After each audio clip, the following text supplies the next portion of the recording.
Welcome back to Oma's Musings. I'm Kathy, and this is the place where I share a little wisdom from the other side of the empty nest. Here we talk about faith, simplicity, and what it means to live intentionally in our senior years. So, whether you're downsizing, decluttering, or just looking for a slower, more meaningful pace, you're in good company here. So, grab a cup of coffee, get comfy, and let's chat about what really matters.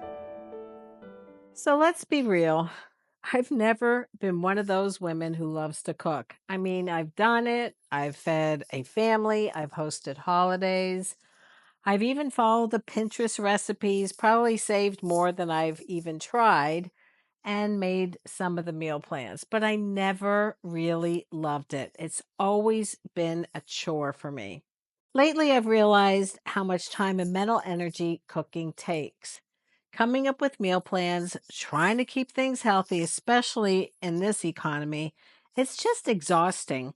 Sometimes it feels like a full time job, like it's always on my mind. Starting, first thing in the morning, what am I going to make for dinner today? Just figuring out what to eat that won't break the bank while still nourishing our bodies. And that's why I am hoping to embrace simplicity. I need to get my husband on board with this. I'm all about one pot meals, leftovers, and yes, even cereal or peanut butter and jelly for dinner. The crock pot is my way to cook. I'll gladly eat the same stew 3 days in a row if it means I don't have to cook again. And you know what? There's nothing wrong with that. Life's too short to stress out about perfectly planned meals every day, especially if it's never brought joy in the first place.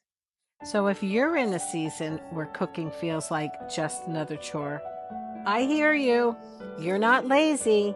You're just choosing peace over perfection, and you've earned it. As always, have a wonderful day and God bless you.